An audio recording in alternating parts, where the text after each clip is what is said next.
Welcome, everyone. Welcome back. It's Thursday. And if you listen regularly, you know what we do on Thursdays. We step away from our usual topics for a bit and focus on, well, some truly monumental figures from history. Absolutely. And today, the person we're looking at is someone whose impact was, well, it's hard to overstate, really. Changed the whole course of Western history. He certainly did.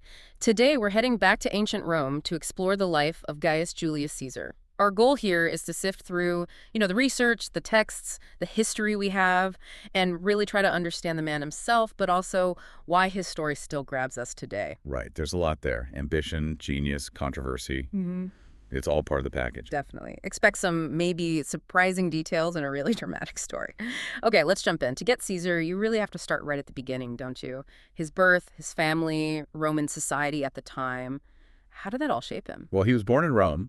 Around 100 BC, came from the Julian clan, which was very prestigious. Yeah. Ancient lineage. They even claimed descent from, gods and heroes, Aeneas, Venus. Wow. Okay, so top-tier family. Well, yes and no. Prestigious name, definitely. But, and this is important, they weren't actually among the super rich or politically dominant families at that specific moment. Huh. Rome was in flux, lots of political instability. His family wasn't, let's say, at the absolute peak of power when he was young. Okay. So he had the name, but maybe not the immediate influence. How did he start making his own way then? That's what's fascinating. You see his ambition pretty early on. He starts climbing the political ladder. The cursus honor him quaestor, aedile, praetor. Standard steps, but his early career was anything but standard. It was marked by, well, sheer audacity. Audacity is a good word for it. I mean, that story about him defying Sulla, the dictator, refusing to divorce his wife Cornelia just because Sulla ordered it. I mean, Sulla was the most powerful man in Rome. Exactly. It forced him into military service for a while, got him out of Rome. And then, the famous story with the pirates. Oh, yeah. Kidnapped by pirates. And instead of being terrified, the stories say he basically bossed them around, criticized their poetry, acted like he was in charge. And then convinced them to ask for a higher ransom. Right. Then as soon as he's free, he gets some ships, hunts them down, and has them crucified. Incredible. It really shows his character, I guess, even that early. Absolutely. It shows ambition, incredible self-belief, courage, but also ruthlessness, and a knack for turning a bad situation into, well, part of his own legend. He was already crafting his image. These things definitely shaped him. And this pattern continued, didn't it? Strategic marriages, Pompeia, later Calpurnia. And, of course, his famous relationship with Cleopatra. But the big political move, the one that really shifted the power dynamics in Rome, was the first triumvirate. Yes, 60 BC. This is crucial. It wasn't an official government position, you have to understand. It was basically an informal pact, a backroom deal, really. Between Caesar, Pompey the Great, Rome's biggest military hero at the time. And Marcus Licinius Crassus. The richest man in Rome. Probably one of the richest ever. So why did these three huge figures need this kind of secret alliance? Because they each wanted something. The established system, the Senate, wasn't giving them. Pompey needed his arrangements in the East ratified and land for his veterans. The Senate was stalling. Okay. Crassus, he needed help for some tax farmers he's connected with financially. They were in trouble. Right. And Caesar? Caesar wanted the consulship for the next year, 59 BC. And he knew he'd face opposition from conservative senators like Cato the Younger, Cicero too. This alliance basically let them bypass the Senate's opposition and push through their own agendas. It was a power grab, pure and simple. And it worked. Caesar got his consulship in 59 BC, backed by Pompey and Crassus. But it wasn't a smooth year, was it? Not at all. It showed Caesar's style, though. He wanted this agrarian law, land for Pompey's veterans and the poor. The Senate blocked him. So what does he do? Takes it straight to the People's Assembly. Exactly. Bypasses the Senate. His co-consul, Bibulus, tried to stop him using religious omens, procedural tricks. Caesar basically ignored him. Bibulus ended up hiding in his house for most of the year. Leading to that joke that it was the consulship of Julius and Caesar, not Bibulus and Caesar. Precisely. It showed Caesar's determination, maybe his ruthlessness too, in getting things done. And that consulship, however controversial, set him up for his next big move, the governorship of Gaul. How important was that posting? Oh, immensely important. It gave him command of several legions, initially for 5 years, but it got extended. Gaul, modern France, Belgium, parts of Switzerland, Germany was strategically vital. But it was more than just a standard governorship for Caesar, wasn't it? Much more. It was his chance to build military glory, build immense wealth through conquest, and most importantly, build a large battle-hardened army fiercely loyal to him, personally, all while being far enough from Rome to operate with considerable freedom. And build he did. The Gallic Wars, roughly 58 to 50 BC, we hear about them all the time. What were the key achievements, or maybe the key insights into Caesar from that period? Well, the sheer scale of the conquest is staggering. Yeah. He effectively brought all of Gaul under Roman control. That's huge. He made expeditions to Britain, which was unheard of, built a bridge across the Rhine just to show Roman power, Yeah. engineering marvels alongside the military campaigns. And he wrote about it all himself. Yes, his commentaries on the Gallic War. And this is where it gets really interesting. These weren't just dry military reports. They were masterpieces of Latin prose, yes, but also incredibly effective propaganda. Propaganda. How so? They were written and sent back to Rome, published chapter by chapter almost, to keep his name in the public eye, justify his actions, which were often brutal, and build his political support. He presents himself as the brilliant, decisive general, serving Rome's interests, fighting off barbarian hordes. It shaped public opinion massively. So he was managing his image back home while conquering abroad. Smart. What about the military side? Any specific moments that stand out? His strategy often involved exploiting divisions between the different Gallic tribes, classic divide and conquer, and the siege of Alesia. That's probably his most famous military victory, trapping the Gallic leader Vercingetorix, fighting off both the besieged army inside and a massive relief army outside. It was brilliant, complex siege warfare. You mentioned Britain, too. We actually have archaeological proof of that now, right? We do. There's evidence found in Kent, Ebbsfleet, a large defensive ditch dated to 54 BC, matching Caesar's own account of his second invasion base. It's fascinating when the archaeology lines up with the texts like that. It really is. But while Caesar's star was rising in Gaul, the alliance back in Rome was falling apart. Crassus died. Killed fighting the Parthians. A disaster for Rome, and it removed one leg of the triumvirate stool. And Pompey started getting nervous about Caesar's power. Exactly. Pompey drifted closer to the Senate conservatives, the Optimates.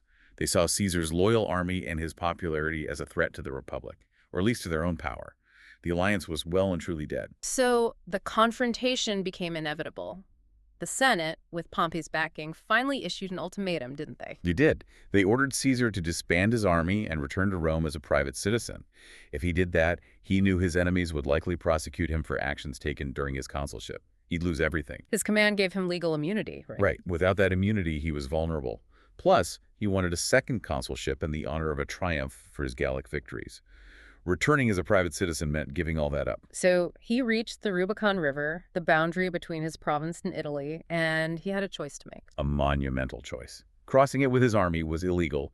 It was an act of rebellion, civil war. And he crossed it, January 49 BC, uttering those famous words, Alea iacta est, the die is cast, no turning back, he'd chosen war. And that war tore Rome apart. Caesar versus Pompey. Ultimately, Caesar won. Pompey fled to Egypt, where he was, well, assassinated. Not by Caesar, but it removed his main rival. Yes, Pompey's death was convenient for Caesar, though he publicly disapproved of the Egyptians' actions. He then returned to Rome, essentially the master of the Roman world. And the Republic started changing rapidly. He was appointed dictator, initially for short terms, then longer, and finally, in early 44 BC, dictator for life, dictator perpetuo. That title, for life, really set alarm bells ringing for many senators. But during this period of power, he did enact a lot of reforms, didn't he? It wasn't just about grabbing power. No, and that's important. If you connect this to the bigger picture, he undertook significant reforms. He reformed the calendar, the Julian calendar we basically used until a few centuries ago. He addressed debt issues. And the Senate itself. He enlarged it from 600 members to 900. Now, critics said he was just packing it with his own supporters, which was partly true, but it also brought in people from more parts of Italy and the provinces, making it arguably more representative. He also launched building projects, founded colonies. Yes, the Forum Iulium in Rome, refounding Carthage and Corinth as Roman colonies, extending citizenship to more people in the provinces. And significantly, he practiced clemency, pardoning many of his former enemies. A calculated move perhaps to win them over, unlike previous victors like Sulla who had bloody prescriptions. So a mix of practical reforms and consolidating his own position. But what really seemed to alienate the old guard were the honors he received, or perhaps accepted. Exactly, that's the crucial point. Having his face on coins while he was still alive, that was unprecedented for a Roman. a golden chair for him in the Senate House, statues of him placed alongside gods in temples. And renaming the month Quintilis to Julius July. All these things, one after another, they screamed monarchy to traditionalist Romans. It looked like he was setting himself up not just as dictator, but as a king, maybe even a god king like in the East.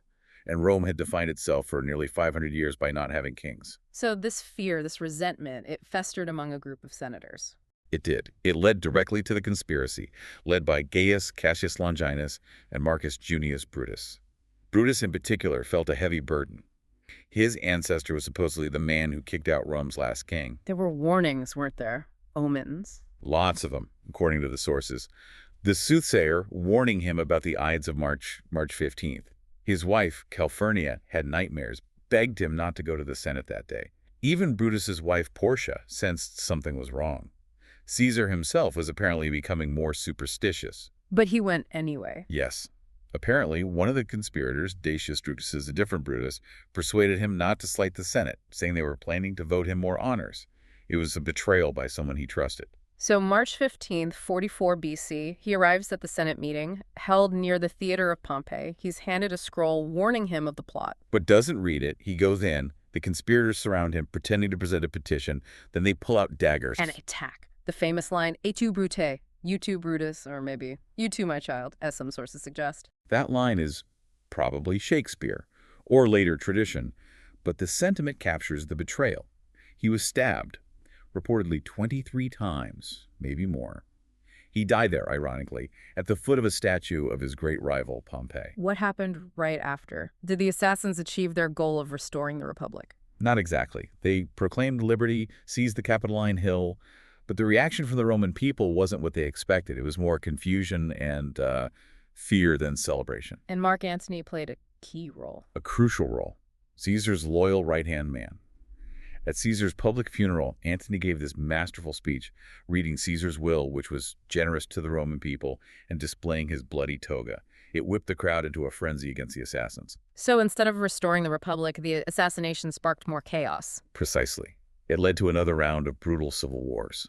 The assassins were hunted down and defeated, and the ultimate winner wasn't the Senate, but Caesar's designated heir. His great-nephew, Octavian. Yes. A young, underestimated man who brilliantly used Caesar's name and legacy. He allied with Antony, then fought him, eventually defeating Antony and Cleopatra. And Octavian became Augustus, the first Roman emperor. So, in a way, Caesar's death paved the way for the very imperial system the assassins feared he represented. The Republic was truly finished. And the Senate even officially deified Caesar. He became Divus Iulius, the divine Julius. So his legacy is immense. Not just the end of the Republic and the start of the Empire, but other things too. Oh, absolutely.